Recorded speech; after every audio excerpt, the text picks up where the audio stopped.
I don't know if Pac was having it hard in prison. I mean, I know we all have it hard, but he was having it especially hard.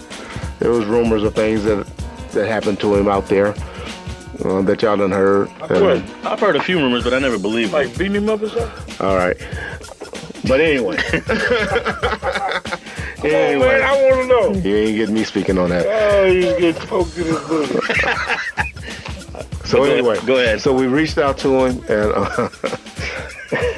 went up there and visit Pac while he was in jail. And Suge went in.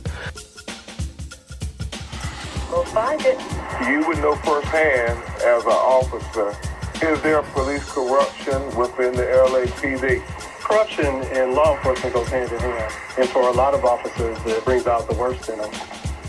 A lot of temptations, there's a lot of drugs, a lot of opportunities to make money, and some people come out of it okay and some don't. So the answer to your question is yes, there's a problem within the department. I had 8 officers that I worked with that went to prison for various felonies. 8. Wow. 8.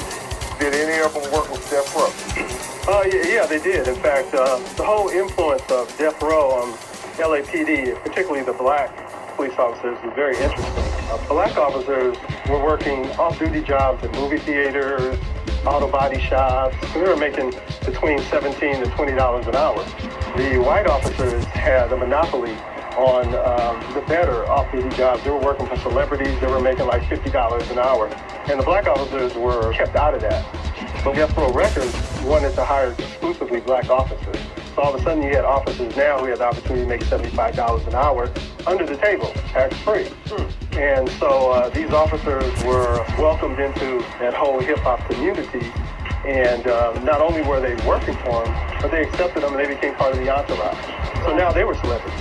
There's so much money that was being made with Death Row Records, money that wasn't just funneled to patrol officers doing off-duty work. There are sergeants, there are other people that were paid off. Since these cops were getting paid so well by Death Row Records, was it in their best interest to block the investigation into the murder of Tupac so they could keep the cash flow going? Do you see any implications there where there was some conspiracy to cover up the murder of Tupac Shakur? Based on a lack of evidence, a lack of follow-up, I believe there's something there, something to that. Where's the due process of the law here? Well, when you have friends on the department, when you're in that good old boy system, there is no due process. I never had a conversation with none of those dudes. Never met those dudes. They never worked for me. They knew Reggie Wright. They didn't know me.